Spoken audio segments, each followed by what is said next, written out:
22వ అధ్యాయం 21వ వచనం.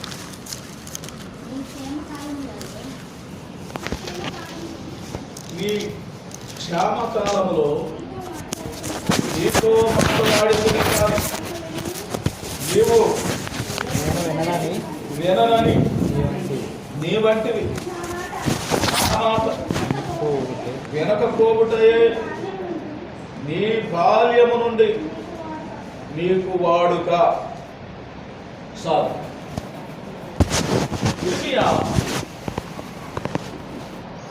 ఇర్మియాతో దేవుడు మాట్లాడినటువంటి మాటలు ఇశ్రాయేలు ప్రజలతో ఆయన మాట్లాడుతూ ఉన్నటువంటి మాటలను ఈ సమయంలో మనం జ్ఞాపకం చేసుకోబోతున్నాం. ఇలా జాగ్రత్తగా దేవుని యొక్క మాటలు మనం నేర్చుకున్నాం. నీ క్షేమకాలంలో నేను నీతో మాటలాడితిని కానీ నీ విననని నీ వంటివి, నా మాట వినకపోవుట నీ బాల్య దినముల నుండి నీకు వాడుక. జాగ్రత్తగా వినా పిల్లల, ఈ లోకంలో ఒక్కొక్కరికి ఒక్కొక్క రకమైనటువంటి వాడుక ఉంటుంది. ఉదయం లేవగానే కొంతమందికి కొన్ని రకాలైనటువంటి అలవాట్లు, హ్యాబిట్స్, వాడుకలు ఉంటాయి. ఒక్కొక్క మనిషికి ఒక్కొక్క వాడుక. మాటకు ముందు కొంతమంది పూర్తి మాట అనకుండా మాట రాదు, అది వాడుకోవాలి. పిల్లలు, ఇలా దేవుని యొక్క సన్నిధిలో మనం చూస్తే పరిశుద్ధ బైబిల్ గ్రంథములో ప్రవక్త అయినటువంటి ఇర్మియా గారు ఏమంటున్నారంటే, నా మాట వినకపోవటం నీకు వాడుక అయిపోయింది. దేవుని మాట వినకపోవటం చాలా మందికి వాడుక. దేవుని మాట వినకపోతే వచ్చేటటువంటి నష్టం, దేవుని మాట వినకపోతే వచ్చేటటువంటి శాపము ఈరోజు చాలా మందికి పిల్లరా అర్థం కావటంలా, చాలా మందికి అర్థం కావటంలా. అందుకే పరిశుద్ధ బైబిల్ గ్రంథంలో దేవుని యొక్క వాక్య భాగాన్ని మనం గమనం చేస్తూ ఉంటే అండి, ఆమోసు ప్రవక్త ఒకరోజు నేరేడు చెట్టు కింద కూర్చొని, అతడు పశువులు కాసుకునేవాడు. ఆమోసు పశువుల కాపరి. పశువులు కాసుకుంటున్న ఆమోసును ప్రభు తన పరిచర్య కొరకు పిలిచాడు. పశువులు వేపుకుంటూ ఆ పశువులు అలా మేస్తూ ఉంటే ఒక నేరేడు చెట్టు కింద నేరేడు కాయలు ఏరుకుంటున్నాడు. నేరేడు కాయలు ఏరుకుంటున్నప్పుడు తండ్రి అయిన దేవుడు తను దర్శించి, నువ్వు నా పని చేయాలా, నేను నిన్ను ప్రవక్తగా ఎన్నుకుంటానని ప్రభు చెప్పాడు. అప్పుడు ప్రభు తన పని కొరకు పరిచర్య కొరకు పిలుచుకున్నప్పుడు ఆమోసు, పశువులు కాపరైనటువంటి ఆమోసు దేవుని యొక్క పని చేస్తూ ఉన్నాడు. దేవుని పని చేస్తున్నటువంటి ఆమోసుకు దేవుని యొక్క స్వరము ఆమోసుకు వినబడినప్పుడు ఆమోసు ప్రజలతో ఇలా మాట్లాడుతున్నాడు. ఆమోసు గ్రంథము 8వ అధ్యాయం 11, 12, 13 వచనాలు. రాబోవు దినములలో దేశములో నేను క్షామము పుట్టుతుంది, అది అన్నపానములు లేకపోవటం వలన కలుగు క్షామము కాక యెహోవా మాట వినకపోవటం వలన కలిగే క్షామముగా ఉండును. ఇదే యెహోవా వాక్కు. కాబట్టి జనులు యెహోవా మాట వెదుకుటకై ఈ సముద్రం మొదలుకొని ఆ సముద్రం వరకు, ఉత్తర దిక్కు నుండి తూర్పు దిక్కు వరకు సంచరించుదురు, కానీ అది వారికి దొరకదు. హల్లెలూయా. దొరికిందమ్మా? ఆమోసు గ్రంథం 8వ అధ్యాయం 11. ఆమోస్ చిన్న ప్రవక్త.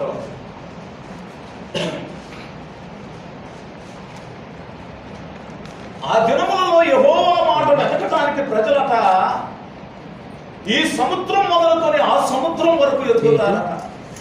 ఉత్తర దిక్కు నుంచి తూర్పు దిక్కు వరకు, తూర్పు నుంచి పడమర, ఒక దిక్కు నుంచి ఒక దిక్కు వరకు దేవుని యొక్క వాక్యము కొరకు వెతకటానికి పరిగెత్తుతారట. కానీ ఆ రోజు దేవుని యొక్క వాక్యము వారికి దొరకదు.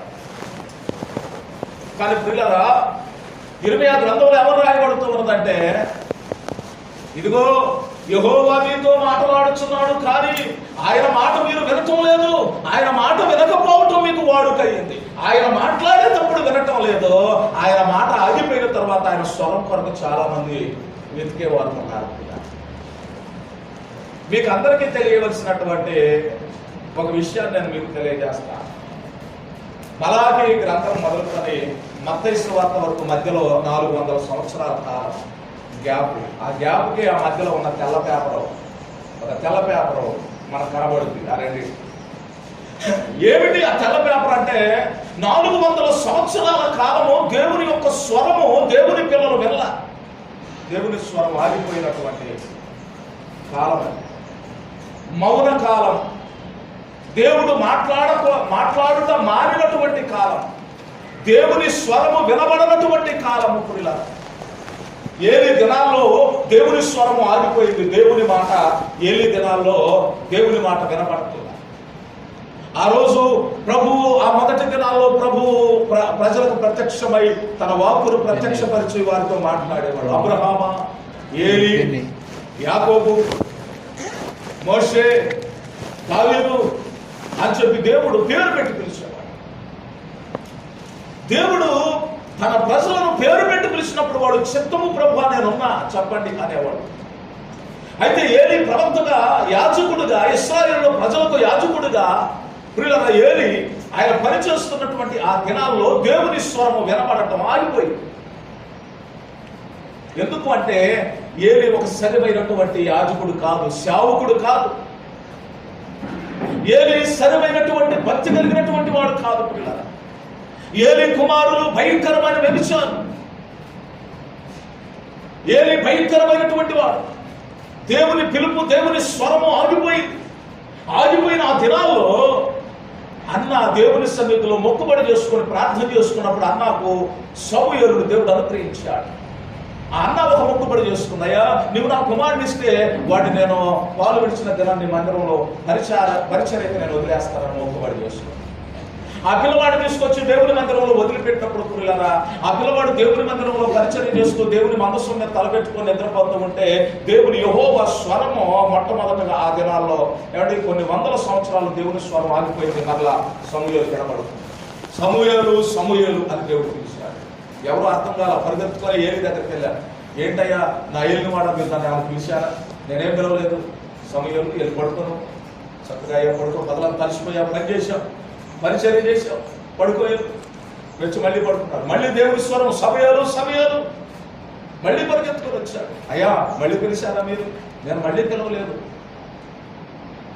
మీరు పిలవలేదా? ఎవరు నన్ను పిలిచారయ్యా? లేదు నేను పిలవలేదు, వెళ్ళి పడుకో అన్నాడు. సమయాలు పడుకోవటానికి వెళుతూ ఉంటే మళ్ళా ఏలి అన్నాడు, ఒరే బాబు ఇలాగా ఇది దేవుని స్వప్నమేమో అని ఆలోచన చేసి, ఈసారి నిన్ను కనుక ఎవరైనా పిలిస్తే చిత్తము నా ఏలిన వాడు నేనున్నా ఆలకిస్తున్నా అని చెప్పు, ఆయన ఏం మాట్లాడతాడో జాగ్రత్తగా విను అని పంపించాను. పిల్లరా మూడవసారి మళ్ళా సమయంలో దేవుని స్వరము పరలోకము నుంచి వినబడినప్పుడు సమయంలో చిత్తము నా ఏలివాడ నేనన్నా, నీ స్వరము వింటున్నా, నేను నువ్వేం చెప్పాలనుకున్నావు చెప్పని చెప్పి అడిగినప్పుడు సమూయేలుతో దేవుడు మాట్లాడటం ప్రారంభించాడు. పిల్లల సమూయేలు దేవుని మాట వినటం సమూయేలుకి వాడుగా, దేవుని మాట వినటం చిన్న నాటి నుంచే బాల్య దినాల నుంచే సమూయేలుకు దేవుని మాట వినటం వాడుగా. ప్రియులారా ఈరోజు దేవుని మాట కాదు, తల్లిదండ్రుల మాట కూడా వినటం వాడుకలేదు చాలా మంది. పెద్దల మాట వినం, సేవకుడి మాట వినం, దేవుని వాక్యాన్ని అంగీకరించాం, దేవుని మాటకు విధేయత చూపం మన జీవితంలో ఎంత మాత్రం అనుకోం. అందుకే దేవుని వాక్యంలో మనం చూస్తే ఎవరి రాయబడుతూ ఉన్నదంటే, నీ క్షేమ కాలంలో నీతో మాటలాడి తిని కానీ నీవు వినదని నీ వంటివి. నీకు క్షేమ ఉన్నప్పుడు, ఆరోగ్యం ఉన్నప్పుడు, బలం ఉన్నప్పుడు, శక్తి ఉన్నప్పుడు ఏమంటే నేను నీతో మాట్లాడా, కానీ నువ్వు నా మాటను వెళ్ళ. ఆరోగ్యం ఉన్నప్పుడు వెళ్ళ, బలం ఉన్నప్పుడు వెళ్ళ, శక్తి ఉన్నప్పుడు వెళ్ళ, జ్ఞానం ఉన్నప్పుడు వెళ్ళ, డబ్బు ఉన్నప్పుడు, ధనం ఉన్నప్పుడు, ఐశ్వర్యం ఉన్నప్పుడు నా మాటను వెళ్ళ. దాన్ని నెట్టు వేసి నీ ఇష్టానుసారంగా బ్రతికా. నా మాట వినకపోవటం నీ బాల్య దినాల నుంచి నీకు వాడుకైపోయింది. ఇప్పుడు ఇలా ఆలోచన అంటే ఇప్పుడు ఈ మాట ఎప్పుడు ఏ సమయంలో మాట్లాడుతున్నాడంటే, ఇశ్రాయేలీయులకి శ్రమలు వచ్చినాయి, ఇశ్రాయేలీయులకి అనారోగ్యం వచ్చింది, ఇశ్రాయేలీయులకి కుదరని రోగాలు, కుదట పడని వ్యాధులు ఇశ్రాయేలు యొక్క శరీరాల్లో వచ్చి పడ్డాయి. హల్లెలూయా. రోగాలు వచ్చి పడ్డాక, సమస్యలు వచ్చి పడ్డాక ఇప్పుడు ప్రభు మాట్లాడుతున్న మాట ఏమిటంటే, అప్పుడు మీకు ఆరోగ్యం ఉన్నప్పుడు నేను మాట్లాడితే వెళ్ళలేదుగా, బలం ఉన్నప్పుడు మాట్లాడితే వెళ్ళలేదుగా, ఇప్పుడు అన్ని పోయిన తరువాత నేను మాట్లాడితే వినాలనుకుంటున్నారా? మీరు అన్ని అయిపోయిన తర్వాత మీరు నా యొద్దకు రావాలనుకుంటున్నారా? శరీరం నీరసించిపోయిన తర్వాత, శరీరంలో బలహీనత ఏర్పడిన తర్వాత, ప్రభువు మనతో మాట్లాడుతున్నాడు. ఈరోజు మనల్ని మనం కూడా ఒకసారి మనం పరిశీలన చేసుకోవలసిన వారమై ఉన్నాం. ఎలా పరిశీలన చేసుకోవాలి అంటే ఆలోచన చేయండి. వాక్యము వినబడుతున్నప్పుడు నువ్వు వినగలుగుతున్నావా? గ్రహించగలుగుతున్నావా? వాక్యాన్ని నీ హృదయంలో భద్రపరచుకోగలుగుతున్నావా? వాక్యానుసారంగా బ్రతకడానికి, జీవించడానికి నువ్వు ప్రయత్నం చేయగలుగుతున్నావా? లేకపోతే వాక్యం వినబడుతున్నప్పుడు వినకపోవటమే నీకు వాడుకగా ఉండిపోయింది. అవి నే వాక్యమే లేదు, ఎప్పుడు అది తెలిసిన మాటలే. చాలాసార్లు పాస్టర్ గారు ఆ మాటలు చెప్పాడు, చాలాసార్లు సభల్లో విన్నాం, టీవీల్లో విన్నాం అని ఆ మాటలు పెడచెవిని పెట్టేవారిగా ఉంటే ఒకరోజు రాబోతుందంట. ఈ సముద్రం మొదలుకొని ఆ సముద్రం దాకా తిరిగిన, ఏంటి కాశ్మీర్ మొదలుకొని కన్యాకుమారి వరకు వెళ్ళిన, ఏంటి దేశ దేశాలు సప్తస్వర సముద్రాలు దాటి నువ్వు వెళ్ళిపోయినా, చూడండి ఐథియోపియా దేశము నుంచి యెరూషలేముకు వెళ్ళాడు, 5 దేశాలు దాటి వెళ్ళాడు. అంటే నపుంసకుడు దేవుని వాక్యం కొరకు, కానీ అక్కడ దేవుని వాక్యం అతనికి దొరకలేదండి. వాక్యం వినటానికి అవకాశం లేదు, దేవుని మందిరంలోకి వెళ్ళడానికి కూడా ఆయనకు అవకాశం ఇవ్వలేదు. కానీ వాక్యము వినాలనే ఆశ ఉంది, తప్పనుంది ఆయనకి. వాక్యం వినలేకపోయాడు. ఇంటికి వస్తూ అయ్యో నేను వెళ్ళాను కానీ నాకు వాక్యం దొరకలేదే అని చెప్పి ఏం చేయాలని ఆలోచన చేస్తూ ఒక పుస్తకాలన్నా కొనుక్కొని పోదామని చెప్పి ఒక యెషయా గ్రంథపు చుట్టను కొనుక్కొని వచ్చాడు. ఇప్పుడు కూడా మనకు అందుబాటులో ఉన్నాయి. నువ్వు మత్తయి సువార్త వరకే కొనుక్కోవాలంటే మత్తయి సువార్త కొనుక్కోవచ్చు. బుక్ అనే మత్తయి సువార్త వ్యాఖ్యానం ఉంటుంది, మత్తయి సువార్త చాప్టర్ వరకే అండ్ దాని వరకే దొరుకుతుంది. యెషయా గ్రంథమే కొనుక్కోవచ్చు, ఆదికాండం వరకు కొనుక్కోవచ్చు, లోకా సువార్త వరకే కొనుక్కోవచ్చు. ఒక్కొక్క పుస్తకం 66 పుస్తకాలు విడివిడిగా మనం కొనుక్కోవచ్చు. దాని వ్యాఖ్యానాలు కూడా మనం కొనుక్కోవచ్చు. ఏం చదవాలంటే అది కొనుక్కోవచ్చు. పుస్తకాలు కొనుక్కునే ఆచారం పద్ధతి దైవిక సంబంధమైనటువంటి వాటికి మనం ఖర్చు చేసేటటువంటి అలవాటు కూడా ఈ రోజుల్లో దేవుని పిల్లలైనటువంటి మనం కలిగి ఉంటారు. బుక్స్ అనేటటువంటి మనం అంటే ఆధ్యాత్మికమైనటువంటి వాటిని కొనుక్కునే. ఈరోజు చూడండి, చాలా మంది సినిమా బొమ్మలు, బట్టలేని బొమ్మలు కొని ఇంటి నిండా కొట్టుకుంటా ఉంటారు. ఎవడో పనికిమాలిన హీరోలు హీరోయిన్ల బొమ్మలు తీసుకొచ్చి ఇంట్లో పెట్టుకుంటా ఉంటారు. అండ్ పనికిమాలిన వెదురు బొమ్మలన్నీ తీసుకొచ్చి ఇంటి ముందు పెట్టుకుంటా ఉంటారు. కానీ కొనవలసిన దేవుని వాక్యాలు, కొనవలసిన దేవుని ఏమండి మాటలు, పుస్తకాలు, అవి మన జీవితంలో మనం వాటికి చెల్లించలేకపోతున్నాం, వెల చెల్లించలేకపోతున్నాం. ప్రైజ్ ది లార్డ్, హల్లెలూయా. కానీ దేవుని వాక్యము కొరకు ఏమండి ఈ నపుంసకుడు డబ్బులు ఖర్చు పెట్టి ఏమండి అన్ని దేశాలు దాటి వెళ్ళి నపుంసకుడికి దేవుని వాక్యము దొరకపోతే యెషయా గ్రంథాన్ని కొనుక్కొని వస్తూ ఆ రథబండి మీద యెషయా గ్రంథాన్ని చదువుకుంటున్నాడు. యెషయా గ్రంథంలో ఏం చదువుతుండ ఆయన? ఏం చదువుతుండో చెప్పండి. అపోస్తలుల కార్యాలు 7వ అధ్యాయం 8వ అధ్యాయం చదువు. ఆయన ఏం చదువుతున్నాడు?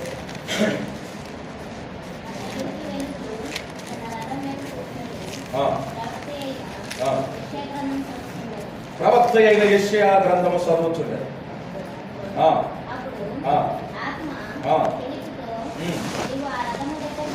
పోయి దానిని కలుసుకోమని చెప్పారు. ఫిలిప్పు దగ్గరకు పరిగెత్తుకొని పోయి అక్కడ అక్షర అక్షరాలు ఉండదు అక్కడ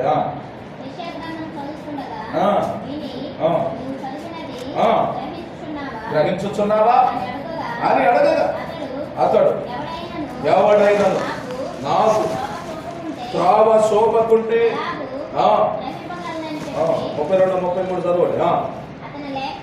అతడు లేఖనమునందు చదువుచున్న భాగమేదనగా ఆయన గొర్రె వలె వరకు తేబడి బొచ్చు కత్తిరించు వారి ఎదుట గొర్రె పిల్ల ఎలాగో మౌనంగా ఉండిను అలాగా ఆయన నోరు తెరవకుండెను. ఆయన దీనత్వమును బట్టి ఆయనకు న్యాయ విమర్శ దొరకకపోయాను. ఆయన సంతానమును ఎవరు వివరింతురు? ఆయన జీవము భూమి మీద నుండి తీసివేయబడినది. చూడండి, అప్పుడు నపుంసకుడు ప్రవక్త ఎవరిని గురించి ఇలాగ చెప్పుచున్నాడని తన గురించి వేరొకరి గురించి దయచేసి నాకు తెలపమని పిలుపున్నాడు. అందుకు పిలుపు నోరు తెరిచి ఆ లేఖనములను అనుసరించి అతనికి యేసును గురించిన సువార్త ప్రకటించాడు. హల్లెలూయా. ఎవరి గురించిన సువార్త అంటే దేవుని గురించిన సువార్త. ఈరోజు యేసును గురించినటువంటి సువార్త చాలా చోట్ల మనకు దొరకట్లేదండి. పెద్ద పెద్ద సభల్లోకి వెళ్ళండి, అక్కడ యేసు ప్రభువును కూర్చొని సువార్త ఉండదు. టీవీల ముందు కూర్చోండి, యేసు క్రీస్తు ప్రభువును కూర్చొని సువార్త ఉండదు. పెద్ద పెద్ద దైవజనుల దగ్గరికి వెళ్ళండి, యేసుక్రీస్తుని గురించిన సువార్త ఉండదండి. అక్కడ గారడీ దొరికింది మనకి, అక్కడ నూనె దొరికింది, అక్కడ టచ్ దొరికింది, స్వస్థతలు దొరుకుతాయి. కానీ యేసుక్రీస్తు ప్రభువును కూర్చున్నటువంటి బోధలు అక్కడ దొరకవాలి. మీకు అందరికీ తెలుసా, స్వస్థతలకు రోజు ఆగిపోతాయి, టచ్లు ఆగిపోతాయి, అన్నీ ఆగిపోతాయి. కానీ శాశ్వతంగా నిలిచేది ఏంటంటే దేవుని వాక్యము, దేవుని మాట. ఆమేన్, హల్లెలూయా. అందుకే యేసును కూర్చున్న మాట అంటే వినుట వలన విశ్వాసము కలుగును, వినుట క్రీస్తును కూర్చున్న మాట. 10వ అధ్యాయం 17వ వచనం అపోస్తలుల కార్యాల్లో రాయడం, రోమాపత్రిక. వినుట వలన విశ్వాసం కలిగింది, వినుట క్రీస్తును గురించి మనం వినాలి, యేసు క్రీస్తును గురించి వినాలి. కానీ అది వినకపోవటం మన బాల్య దినాల నుంచి మనకు వాడుకైపోయిందా. నేను విన్నాం, ఎవరి గురించి విన్నాం? ఎవరి గురించి? దేవుని గురించి నేను విన్నాం, యేసు ప్రభు గురించి నేను విన్నాం. నాకంతా తెలుసు నా బాబా, మేము పుట్ట క్రైస్తవం, నాకు అన్ని తెలుసు, నాకు ఆ పాత్రం తెలుసు, నాకు ఈ పాత్రం తెలుసు, నాకు ఆ వాక్యం తెలుసు, నాకు ఈ వాక్యం తెలుసు, నాకు మొత్తం తెలుసు. ఇప్పుడు నువ్వేమి కొత్తగా చెప్పనక్కరా. ఒక ఆయన అంటాడు, నేను ఆ చర్చిలో నేను ఉపదేశిని. ఒక ఆయన అంటున్నాడు, ఆ చర్చిలో నేను ఉపదేశిగా నేను పనిచేశా. పుష్పు డబ్బులు దమ్ముకుంటానే చుట్టూ బీడీలు తాగుతూ ఉంటాడు, ఉపదేశిగా చేశాడు నాకు చర్చిలో. ఇంకొక ఆయన అంటాడు, నేను ఎప్పుడు అనుకుంటున్నారు 80లో 70లో నేను జ్ఞానస్నానం తీసుకున్నా అంటాడు. దేవుని వాక్యము తెలియదు, దేవుని వాక్యమును కూర్చున్న విలువలు తెలియవు ప్రియులారా. కానీ పరిశుద్ధ బైబిల్ గ్రంథంలో ఏమని రాయబడుతుందంటే, నా మాట వినకపోవటం మీకు వాడుకైపోయింది. దేవుని మాట వినకపోవటం వాడుకైంది. వినకపోతే ఏం జరిగింది? సామెతల గ్రంథం 29వ అధ్యాయంలో మొదటి మాటలు మనం చదువుతుంటే అక్కడ రాయబడుతుంది చక్కని వాక్యము ప్రియులారా. ఎన్నిసార్లు గద్దించినా లోబడని వాడు మరి తిరుగు లేకుండా హఠాత్తుగా నాశనం అవుతాడు. గద్దించి గద్దించి గద్దించి గద్దించి వీళ్ళరా మాట ద్వారా ఎన్నిసార్లు గద్దించినా లోబడకపోతే మరీ తిరుగు లేకుండా హఠాత్తుగా నాశనం అవుతాడు. భయంకరమైనటువంటి నష్టము, మరణము, శాపము మనిషి మీదకి వచ్చేస్తుందట, తిరుగు లేకుండా వచ్చేస్తుందట. ఆపగలిగిన వాడు ఎవరు లేరు ప్రభుత్వానికి. ఒక రోజు రాబోతుంది పిల్లరా, ఆ రోజట ఉత్తరము నుంచి దక్షిణం వరకు నువ్వు పరిగెత్తినా, ఏమండి తూర్పు నుంచి పడమర వరకు నువ్వు దేవుని వాక్యం వరకు పరిగెత్తినా, ఎక్కడ దొరికింది దేవుని వాక్యము? దుర్గట, ఎండలో, ఏమండి ఎడారిలో చూడండి, నీరు దొరక్క ఏమండి వంట పరిగెత్తుతా ఉంటుందట ఎడారు. ఎక్కడ ఏమండి ఆ యొక్క ఎండమావులు కనబడుతూ ఉంటాయో, ఎండకే ఇట్లా మనం చూస్తే రోడ్డు మీద చూస్తే అక్కడక్కడ నీడ ఉన్నట్టుగా కనబడి, అక్కడ దగ్గరికి వెళ్తే నీడ ఉండదు, ఎండే కనబడి. అలాగనే ఎడారి ప్రాంతంలో ఎక్కడ చూసినా నీటి మడుగుల్లాగా కనబడతా ఉంటాయి అన్నమాట, ఎడారులు ఎత్తు పల్లాల వల్ల. కానీ ఈ ఒంటిలో ఈ దుప్పులు అనుకుంటాయట, ఆ ఎడారిలో పరిగెత్తి ఇక్కడ నీళ్లు ఉండవు అనుకుంటా, పరిగెత్తుతాట. ఆడకెళ్తే ఆ ఎడమాములు చూసి నీరు అనుకొని పోతే అక్కడ నీళ్లు ఉండవు. ఆడ నుంచి మరొక సాటను పరిగెత్తిద్దట, ఇంకో సాటను పరిగెత్తిద్దట, ఎక్కడ నీళ్లు దొరుకుతాయా.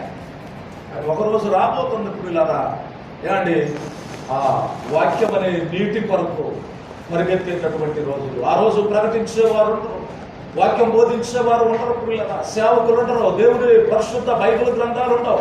దేవుని వాక్యం కొరకు మనమంతా పరిగెత్తినా ప్రయాసపడ్డా దేవుని వాక్యము మనకు దొరకనటువంటి కరువు, భయంకరమైనటువంటి కరువు రాబోతుంది. ఆ రోజు యవ్వనులు కన్యకలట ఏమండి తప్పికొట్టారట దేవుని వాక్యం కొరకు. అయ్యో ఆ యవ్వన కాలములో మాకు వాక్యం అందలేదే అనేటటువంటి ఆ వాక్యమును గురించిన తప్పిక ప్రజలు కలిగి ఉంటారట.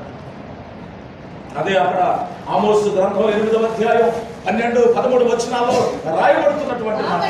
కాబట్టి జనులు యెహోవా మాట వెతుకుటకై ఈ సముద్రము నుండి ఆ సముద్రం వరకు, ఉత్తర దిక్కు నుండి తూర్పు దిక్కు వరకు సంచరించుదురు గాని అది వారికి దొరకదు. ఆ దినమందు చక్కని కన్యకలను యవ్వనులను తప్పించేత సొమ్మసిల్లుతారు. ఏ దప్పికది? ఏమిటి? నీళ్లు లేకపోవటం వల్ల కాదు, అన్నం లేకపోవటం వల్ల కలిగిన తప్పిక కాదు కానీ ప్రియులారా, దేవుని వాక్యము దొరకకపోవటం వల్ల కలిగిన. ఈరోజు ఎవరి బిడ్డలైనటువంటి వారికి చక్కని వాక్యము దొరుకుతుంది. మన జీవితాలు కట్టుకోవటానికి, మన బ్రతుకులు మార్చుకోవటానికి, ఆధ్యాత్మికంగా పరిశుద్ధంగా మంట కలిగి బ్రతకడానికి దేవుని వాక్యాలు చక్కగా మనకు దొరుకుతున్నాయి. ఆ రోజు వాక్యం కాకుండా చెప్పేవాళ్ళు ఉండరు. చెప్పేవాళ్ళు లేకపోతే ఏమవుతారని ప్రజలందరూ చెడిపోతారు. బాగు చేసేవాళ్ళు ఉంటారండి, బాగు చేసేవాళ్ళు ఉంటారు. అందుకే ఇప్పుడు దేవుని సేవకుడిగా నేను నీకు తెలియజేస్తున్న మాట ఏమిటంటే, నీకు బలం ఉండగానే, నీకు ఆరోగ్యం ఉండగానే, నీ ఒంట్లో సత్తువ శక్తి ఉండగానే, నీకు జ్ఞానం ఉండగానే, నీ దగ్గర ధనము, డబ్బు, ఐశ్వర్యము, అందము సమస్తము నీ దగ్గర ఉండగానే నువ్వు ప్రభు యొక్క మాట వినాలి. ఆయన మాటకు నువ్వు లోబడాలి. దేవుడు అబ్రహామా అని పిలిస్తేనట కడు వృద్ధాప్యంలో 100 సంవత్సరాల వయసులో కూడా అబ్రహాం అంట మోకాళ్ళేసి ఆ 2 మోకాళ్ళ దగ్గరకు తలకా తీసుకొచ్చి తలకాట్ల నేల మీద వంచి చిత్తము నా ఏలినవాడా నేనున్నా అనేవాడు. దేవుని మాటకంత విధేయత చూపువాడు. అంటే ఆలోచన చేయండి, ఈరోజు దేవుని వాక్యం వినబడుతుంటే అలా విని వినట్టుగా వెళ్ళిపోతా ఉంటా. దేవుని వాక్యం వినబడుతూ ఉంటే నాకు కాదులే అన్నట్టుగా మనం అనుకుంటూ ఉంటాం.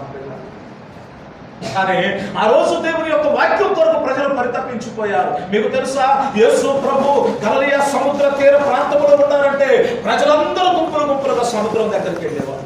యేసు ప్రభు కొండ మీద ప్రసంగం చేస్తున్నట్టే ప్రజలందరూ దేవుని వాక్యం వినడానికి కొండ మీదకి గుంపులు గుంపులుగా వెళ్ళిపోయారు. యేసు ప్రభు ఆయన ఇదిగో ఆ సుఖార్ అనే గ్రామంలోనికి వెళ్ళిపోయాడు, అక్కడ ఉన్నాడు అని అంటే ప్రజలందరూ కూడా అక్కడికి వచ్చేసేసేవాడు. ఏ ఇంట్లో ఉన్నన్నా, కొండ మీద ఉన్నాడన్నా, సముద్రం దగ్గర ఉన్న అరణ్యములో ఉన్నాడన్నా, యేసు ప్రభు యొక్క మాటలు వినటానికి, వాక్యం వినటానికి ప్రజలు గుంపులు గుంపులు తెగలగా యేసు ప్రభు దగ్గరకు వచ్చారు ఆయన మాట వినటానికి. మరి మనం దేవుని మాట మనం వినగలుగుతున్నామా ప్రియులారా? దేవుని మాట వినకపోయినట్లయితే మనకి శాపం వస్తుంది. దేవుని మాట వినకపోతే శాపం వస్తుంది. ఒకసారి మనం చదువుదాం, చూడండి. ఇర్మియా గ్రంథము, దేవుని వాక్యమును మనము ధ్యానం చేద్దాం ప్రియులారా. ఇర్మియా గ్రంథములో నుంచి ఒక మాటను మనము ధ్యానం చేద్దాం. 48వ అధ్యాయము 10వ వచనం. 48వ అధ్యాయం 10వ వచనం. యెహోవా కార్యమును అశ్రద్ధగా చేయువాడు శాపగ్రస్తుడగును గాక, రక్తము వార్చకుండా ఖడ్గము తోయువాడు శాపగ్రస్తుడగును గాక. యెహోవా కార్యమును అశ్రద్ధ చేస్తే శాపం వచ్చేస్తుంది. వాక్యం విషయంలో అశ్రద్ధ కానీ, ప్రార్థన విషయంలో అశ్రద్ధ కానీ, సమయం విషయంలో అశ్రద్ధ కానీ, దేవుడికి ఇచ్చే విషయంలో అశ్రద్ధ కానీ ప్రియులారా, దేవుని యొక్క ఒక పని విషయంలో, ఒక మీటింగ్ విషయంలో, ఏదైనా దేవుని యెహోవా కార్యాల విషయంలో మనం అశ్రద్ధ చేస్తే, ఇప్పుడు కాదులే కాసేపు, ఇప్పుడు కాదులే రేపు, రేపు కాదులే ఎల్లుండి వచ్చేవారు అని అశ్రద్ధ చేస్తే శాపగ్రస్తుడు అయిపోతాం.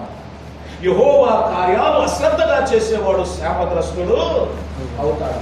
చూడండి పిల్లలు, మరి అక్కడ మనం చదువుతాం. చూడండి 17వ అధ్యాయం 5వ వచనం ఇర్మియా గ్రంథం. 17వ అధ్యాయం 5వ వచనం ఇర్మియా గ్రంథం.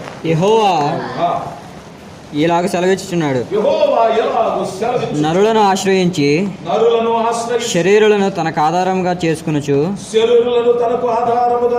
తన హృదయమును యెహోవా మీద నుండి తొలగించుకున్నవాడు శాపగ్రస్తుడు. శాపగ్రస్తుడు. హృదయము దేవుని మీద ఆనుకోవాలి. ఎవరి మనసు ఆయన మీద ఆనుకున్న వారిని దేవుడు పూర్ణ శాంతి కలవానిగా కాపాడతాడు. యెహోవా కార్యాలు అశ్రద్ధగా చేస్తే శాపం వస్తుంది. మన హృదయం దేవుని మీద నుంచి తప్పించుకొని మన హృదయం మనుషుల మీదకో, డబ్బు మీదకో, ధనం మీదకో, ఇంకో దాని మీదకి వెళ్ళిపోతే శాపం వచ్చారు. ప్రభునందు మిక్కిలి ప్రియులారా, చూడాలి జాగ్రత్తగా దేవుని యొక్క వాక్యాన్ని. యెహోవా మీద నుండి తన హృదయమును యెహోవా మీద నుండి తొలగించుకున్నవాడు శాపగ్రస్తుడు. వాడు ఎడారిలో అరోహ వృక్షము వలె ఉండును, మేలు వచ్చినప్పుడు అది వానికి కనబడదు. వాడు అడవిలో కాలిన నేలయందును నిర్జనమైన చవిటి భూమి యందు నివసించును. చూశారండి ఎట్లా ఉంటుందంట? చవిటి భూమిలో ఒక మొక్క నాటితే ఎలా ఉంటుంది? ఆ మొక్క ఎదుగుతా పచ్చగా సారంగా ఉంటుందండి. ఎడారిలో అరోహ వృక్షం ఎలా ఉంటుంది? దానికి ఆకులు ఉంటాయా? పచ్చదనం ఉంటుందా? ఏమండి బ్రహ్మదండి చెట్లను మనం చూస్తూ ఉంటాం, రక్కించ పొదలను చూస్తూ ఉంటాం. ఆకులు ఉంటాయా వాటికి? ముళ్ళు. ప్రియులారా, యెహోవా మీద నుంచి ఎవరు హృదయం తొలగించుకుంటారో వారు శాపగ్రస్తులైపోయి వాళ్ళలాగా మారిపోతారట. కొన్నిసార్లు నేను చిన్నప్పుడు కొన్ని సినిమాలు చూసినప్పుడు ఆ పాత సినిమాల్లో వాళ్ళు చేపించేస్తా ఉంటారు. వాడు చేపిస్తే ఒక ముద్ద అయిపోతున్నాడు, ఒకటి చేపిస్తే ఒక రాయి అయిపోతున్నాడు, రాయిలాగా చెట్లాగా మారిపోతా ఉంటారు చేపిస్తే. అంటే దేవుని శాపం ఎలా ఉంటుందంటే ఇట్లా ఉంటుందట, ఎడారిలో ఎవరి ఒక బ్రహ్మదండి చెట్లలాగా ముళ్ళ కప్పలాగా అయిపోతామంట ఉన్నపాటు. ఎవరైపోతారు? దేవుని మీద నుంచి ఎవరు హృదయం తొలగించుకుంటారో వాళ్ళు.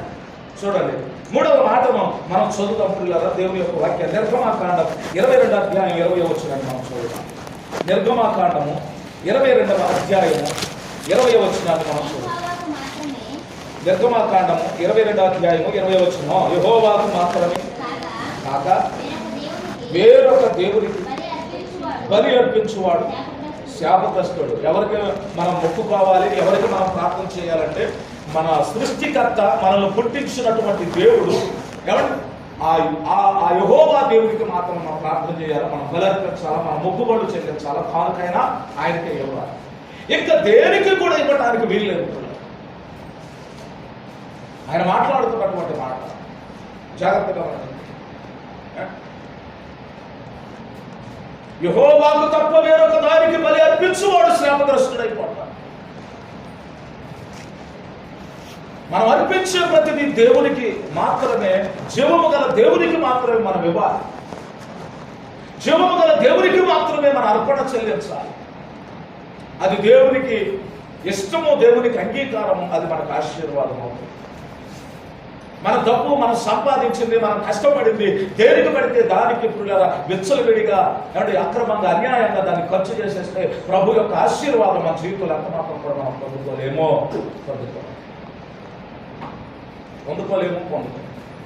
అందుకే వాక్యంలో చూస్తున్నారా ఎలాగా రాయబడుతూ ఉన్నాయో దేవుని యొక్క మాటలను మనము ధ్యానం చేస్తూ ఉన్నప్పుడు చూడండి. మలాకీ గ్రంథం 1వ అధ్యాయం 14వ వచనాన్ని మనం చదువుతాం. మలాకీ గ్రంథం 1వ అధ్యాయము 14వ వచనాన్ని మనం చదువుతాం. మలాకీ గ్రంథము 1వ అధ్యాయము 14వ వచనం. 14వ వచనం లాస్ట్ పుస్తకం. నేను ఘనమైన మహారాజునై ఉన్నాను, అన్యజనుల్లో నా నామము భయంకరమైనదిగా ఎంచబడి ఉన్నది. సైన్యములకు అధిపతి యెహోవా సెలవిచ్చుచున్నాడు. కాబట్టి తన మందలో మొదటి ఉండగా యెహోవాకు మొక్కుబడి చేసి చెడిపోయిన దానిని అర్పించు వంచకుడు. దేవునికి ఇచ్చేది ఏదైనా శ్రేష్టమైనది, పరిశుద్ధమైనది, విలువైనది దేవునికి ఇవ్వాలి. చెడిపోయినటువంటి దానిని, పాడైపోయిన దాన్ని, పనికి రానినటువంటి దానిని దేవునికి ఇస్తే శాపం వచ్చేస్తాం. మంచిది ఏదైనా ఉందంటే అది దేవునికి ఇచ్చేసేయాలి. మనం మిగిలిందే మనం ఉంచేసుకోవాలి. ప్రథమ ఫలం ప్రతిష్టాత్మక దేవుడు. ఇటీవల కాలంలో అమ్మగారు చూసుకోకుండా ఒక ఆయన 10 రూపాయల కాయకు ఇచ్చింది, కూరగాయలు పోయింది. ఒక ముసలాయన ఉంటాడు అక్కడ, ఆయన పేరు బాబురావు గారు, తెలగాయ. ఆయన ఇంటి దగ్గర కూరగాయలు పండిస్తారు. బెండకాయలు, తోటకూర, గోంగూర ఇంటికాడ పండించి, సొరకాయలు, 4-5 వంకాయలు, అవి కలర్లో అదొక కవర్లో వేసుకొని తీసుకొచ్చి 10 రూపాయలు అమ్మగారండి అని ముందు మన ఇంటికే వస్తాడు. అమ్మగారండి వంకాయలు ఉన్నాయి కావాలా, తోటకూర కావాలా అని అడుగుతుంది. మనకి ఇష్టమైన తీసుకుంటాం. ఆయన తీసుకొచ్చిన ప్రతిరోజు ఖచ్చితంగా మన ఇంటికి వస్తాడు. ప్రతిరోజు కూరగాయ తీసుకొచ్చాము. సరే అమ్మగారు తోటకూర తీసుకొని 10 రూపాయల కాయకు ఇచ్చింది. ఆ 10 రూపాయల కాయకు ఇస్తే 10 రూపాయలు ఎంత బాగుంటుందిగా, ఇక్కడ దాకా ముక్కలేదు. దాన్ని ఇక్కడ దాకా ముక్కలేదు. మా అమ్మగారు చూసుకోకుండా దాన్ని ఇచ్చేస్తే ఆయన తీసుకొని ఇట్లా చూసుకొని అక్కడ దాకా వెళ్ళి పాపం ఆయన ఇంట్లోకి వచ్చేటప్పుడు అక్కడే చెప్పులు ఇడిచిపోతాడు. లోన్ అక్కడ చెప్పులు ఇచ్చి లోన్కి వస్తాడు. మళ్ళీ లోన్కి వచ్చి అమ్మగారండి ఇది పడకపోతే మళ్ళీ మీకే ఇస్తున్నా అమ్మగారు అనంటే, అమ్మగారు ఎందుకు పడదండి, పడకపోతే కడపపాటు ఏది ఇవ్వండి అని అంటే, చూస్తే అయ్యో నేను చూసుకోలేదండి, ఏమనుకోవద్దు, నేను చూడలేదండి, నేను మంచి చెత్త అయితే ఇవ్వండి అని చెప్పేసి తీసుకున్నాను. ఇది మీకు సంతా వచ్చి ఉంటుంది అమ్మగారు, ఇది మీకు సంతా వచ్చి ఉంటుంది. చూసారా, ఇలాంటివి కూడా మీకు ఇస్తున్నారు, ఇలాంటివి కూడా మీకు ఇస్తున్నారు. అలాంటి చిరిగిపోయి సగం సగం పోయి చాలా ఉన్నాయి నా దగ్గర. సరే, తర్వాత విషయం. కానీ ఒక అన్యుడు ఆయన చెప్తున్న మాట ఏమిటంటే, అదే వ్యక్తి మన ఊర్లో ఒక ఆమంట పాలకూర బీక్కొని రమ్మంట. పాలకూర తీసుకురాగా నేను కొంటానంట. అదే బజార్లో, మన బజార్లోనే మేముండే కాదు. ఆడు ప్రార్థనకి వెళ్ళేవాడు. సరే పాలకూర తీసుకురా, నేను తీసుకుంటానంటే పాప ఆయన పొద్దుగుట్టాడు పాలకూర తీసుకొని వచ్చింది. పాలకూర కానీ తోటకూర కానీ అప్పుడు ఫ్రెష్గా వండుకుంటే వాడు తెల్లారి పాటి వాడిపోయి దేవుడు కొండ కూడా తీసుకొని తెల్లారి. సరే తీసుకురామంటే తీసుకొచ్చిండు. తీసుకెళ్ళిన తర్వాత మా పొద్దు నేను ఇప్పుడు తెమ్మన్నా నిన్ను అన్నాను. ఆయన పాపం బాధపడతా వచ్చి, ఆయన అప్పుడు ప్రార్థనకి వెళ్ళట్లా, ఈ మధ్యన అప్పుడప్పుడు వెళ్తున్నాడు. వచ్చి అమ్మగారండి ఆమె ప్రార్థనకి వెళ్ళొద్దుగా, మళ్ళీ మా దగ్గరకు వచ్చే చెప్తుంది. ఎందుకు 5-6 ఈ విషయాలు చెప్తాయి. ప్రార్థనకి వెళ్ళొద్దుగా, పాలకూర తీసుకురమ్మంది, పాలకూర తీసుకొచ్చాను. తీసుకొస్తే మళ్ళీ నేను ఎప్పుడు తీసుకురమ్మన్నా నాకు వద్దంది. ప్రార్థనకి వెళ్ళేవాళ్ళు అంటేనండి అబద్ధం ఆడేది, లేకపోతే ఆమె ప్రార్థన చేసి మళ్ళీ అని చెప్తున్నాను. ఈ మధ్యన ఆయన ప్రార్థనకి వెళ్తున్నాడు. నేను ప్రార్థనకి వెళ్తున్నాండి అప్పుడప్పుడు, ఇప్పుడే ఈ మధ్యన నేను ప్రార్థనకి వెళ్తున్నాను చెప్పేసి ఆయన చెప్తున్నటువంటి విషయాలు. అందుకే ఇప్పుడు మనం చదివిన వాక్యం మరొకసారి చదువుతాం. మలాకీ గ్రంథము 1వ అధ్యాయం 14వ వచనం చదువుగా, నేను ఘనమైన మహారాజునై ఉన్నాను, అన్యజనులలో నా నామము భయంకరమైనది ఎంచబడుచున్నదని సైన్యములకు అధిపతి యెహోవా సెలవిచ్చుచున్నాడు. కాబట్టి తన మందు మొగది ఉండదుగా, మొగది పోతు యెహోవాకు మొక్కుబడి చేసి చెడిపోయిన దాన్ని అర్పించు వంచకుడు. వంచకుడు అంటే వంచకుడు ఉంది అక్కడ. వంచకుడు అంటే అంటే మోసగాడు, అబద్ధికుడు. బాగా పొట్టేలు చెప్తాను మగదాన్ని అనుకుందో, మగదాన్ని ఇచ్చేసరికి అప్పుడు దీనికి బాగా రేట్ ఉందని మళ్ళీ ఆడదాన్ని ఇద్దాన్ని చూశాడు. అలాంటి వాడు అన్నమాట. మంచి శ్రేష్టమైనది ఇద్దాం అనుకున్న సమయానికి దాన్ని ఈ కొద్ది కాల అప్పుడు ఏదో పనికిరాని దాన్ని తీయటానికి మళ్ళీ వాడు ప్రయత్నం చేశాడు. అలాంటి వాళ్ళు వాళ్ళకి ఏమొస్తుందో చెప్తున్నాడు చెప్పండి. శాపం వస్తుందట. మరొక మాట 3వ అధ్యాయం 9వ వచనంలో కూడా మరొక మాట చెప్పి నేను ముగింపులోకి తీసుకొని వస్తాను. చదువుతాను.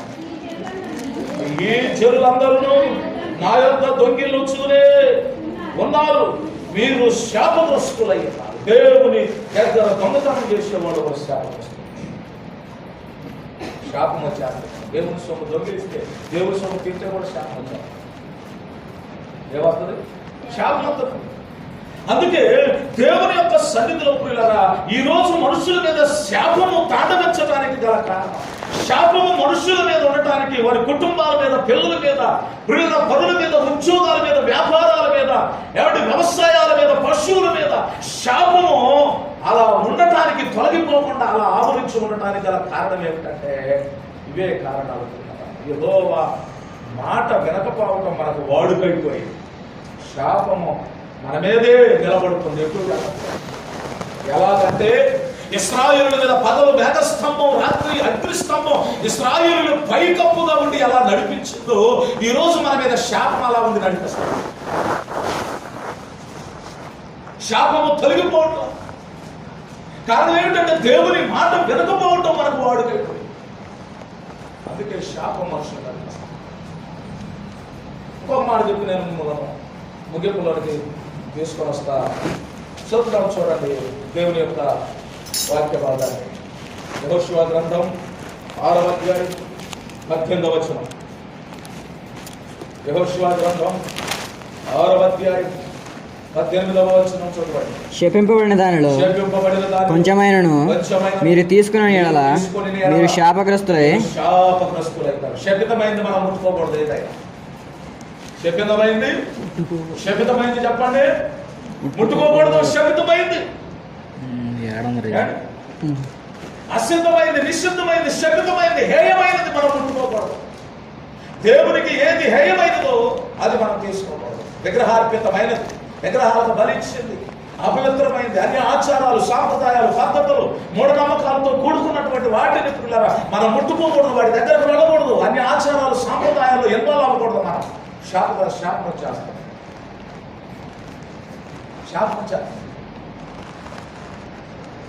అందుకే శపితమైన దానిలో మనం ఏలు పెట్టామా శాపం వచ్చేస్తాం. అందుకే ప్రభు యొక్క సన్నిధిలో పిల్లరా మనం చాలా జాగ్రత్తగా ఉండాలి. అది దేవుడు మనకు నేర్పిస్తున్నాడు.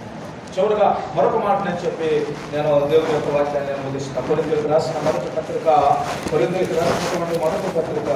పిల్లల చదువుదాం.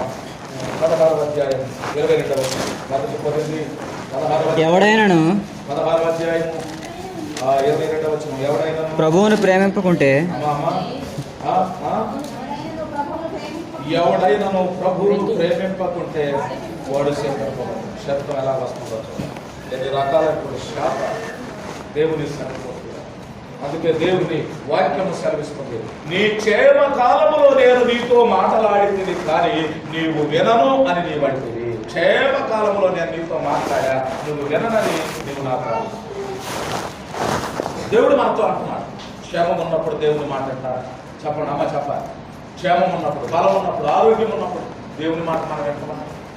అండ్ చాలామంది ఈరోజు పిల్లరా ఈ దినాల్లో చాలామంది ఏమంటే క్షేమం, ఆరోగ్యం, బలం ఉన్నప్పుడు యవన కాలంలో దేవుని మాట వినకుండా దేవుని మాటను పెడచెవిని పెట్టి ప్రక్కన పెట్టేసేసి అప్పుడైనా నేను రక్షణ పొందేది, అప్పుడైనా మారు మనసు, అప్పుడైనా బాప్తీసం, అప్పుడైనా దేవుని దగ్గరికి, అప్పుడైనా దేవుని వాక్యం నేను వినాలి, నేర్చుకోవాలా, నాకు ఇంకా చాలా సమయం ఉంది, నేను చేయాల్సింది చాలా ఉంది అని చెప్పి పిల్లరా దేవుని మాట వినకపోవటం వాళ్ళకు వాడికై. ప్రభు దినము ఎలా ఉంటుందో మనకి, ఎప్పుడు ప్రభు దినం వస్తుందో మనకి తెలియదు. ఆ రోజు వచ్చినప్పుడు దేవుని వాక్యం కొరకు మనం పరిగెత్తిన వాక్యం చెప్పేవాడు, అయ్యా మాకు బాప్తీసం ఇవ్వండి, ఇప్పుడే అన్నా నీకు బాప్తీసం ఇవ్వడానికి సేవకుడు ఏంటి. కొన్ని రోజులు రాబోతూ ఉన్నాయి దగ్గరలో. ఇప్పటికే మనం బాప్తీసం తీసుకోవాలంటే ఇంకా మన దగ్గర రాలా. మన గుజరాత్ ఆ పక్కన ఉన్నటువంటి రాష్ట్రాల్లో ఒక చట్టం వచ్చేసింది, బాప్తీసం తీసుకోవాలంటే ఒక అప్లికేషన్ మీద సంతకం పెట్టాలి. నా ఇష్టపూర్వకంగా బాప్తీసం తీసుకుంటున్నా, క్రిస్టియన్గా మారిపోతున్నా అని నువ్వు సంతకం పెట్టి బాప్తీసం తీసుకోవాలి. బాప్తీసం తీసుకునే వాళ్ళు 5,000 రూపాయలు డబ్బులు కట్టి మరి బాప్తీసం తీసుకోవాలి. ఇంకా చట్టం మనకు రాలేదండి. ఇప్పుడు వరకు మనకి చక్కని స్వేచ్ఛ ఉంది, స్వతంత్రం ఉంది, వాక్యం వినడానికి, బాప్తీసం తీసుకోవడానికి, సభలు పెట్టుకోవడానికి. కానీ మన భారతదేశంలోనే అలాంటి భయంకరమైనటువంటి పరిస్థితులు ఉన్నాయి. పక్క రాష్ట్రాలు, హిందూ రాష్ట్రాలు, RSS బీజేపీ ఉన్న రాష్ట్రాల్లో. కానీ దేవుని యొక్క మహాకృపను బట్టి ఇంకా మనకు ఆ పరిస్థితులు లేవు. ఒకవేళ అదే సమయం వచ్చి బాప్తీసం తీసుకున్న వాళ్ళు నిశ్చయంగా పరలోకం ఉంటుంది అని మనకు తెలిసి ఏంటి బాప్తీసం తీసుకోవడానికి సిద్ధపడితే ఆ రోజు సేవకుడికి బాప్తీసం ఇవ్వాలంటే నిజంగానే 10,000 కట్టి నువ్వు సర్టిఫికెట్ మీద సంతకం పెట్టి నువ్వు బాప్తీసం తీసుకోమంటే తీసుకోగలుగుతామా? ఏమంటే తీసుకోగలుగుతామా? తీసుకోలేము. ఒకవేళ ఆ రోజు సేవకుడు కూడా బాప్తీసం ఇవ్వడానికి ఏమంటే ఎంత చేసినా కానీ సేవకుడు కూడా ముందుకు రాని పరిస్థితులు కూడా ఉంటాయి ఆ దినాల్లో. అందుకే దేవుని సేవకుడుగా చెప్తున్నాను, ఇదిగో ఇదే మిక్కిలి అనుకూలమైన సమయం, ఇదే రక్షణ దినం. అపోస్తుడైన పౌలు కొరింథీ సంఘంతో మాట్లాడుతున్నాడు. ఏమండి సమయం ఉండగానే ప్రభు దగ్గరకు రావాలి, సమయం ఉండగానే ప్రభుకు నీ హృదయం ఇవ్వాలి. దేవుని మాట వింటున్నటువంటి నీవు నీ హృదయంలో దేవుని యొక్క వాక్యాన్ని దాచుకోవాలి. లుదియా దేవుని మాటలు వింటుండగానే తన హృదయం తెరవబడింది. లుదియా హృదయంలో దేవుని మాటలు అలా నిలిచిపోయినాయి. లుదియా హృదయంలో దేవుని మాటలు నిలిచిపోవటాన్ని బట్టి తన ఇంటి వారు రక్షణ పొందారు. ఇప్పుడు దేవుని సేవకుని బలవంతం చేస్తున్నారు. నేను నా ఇంటి వారు ప్రభువును విశ్వాసం ఇచ్చిన వారిని వెంచితే మీరు రండి, నా ఇంటికి వచ్చి ఉండండి.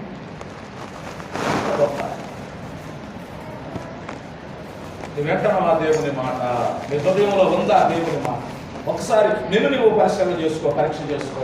ప్రభు ఈ మాటలు మన వెనుకల్లో హృదయంలో పరీక్ష చేసుకో.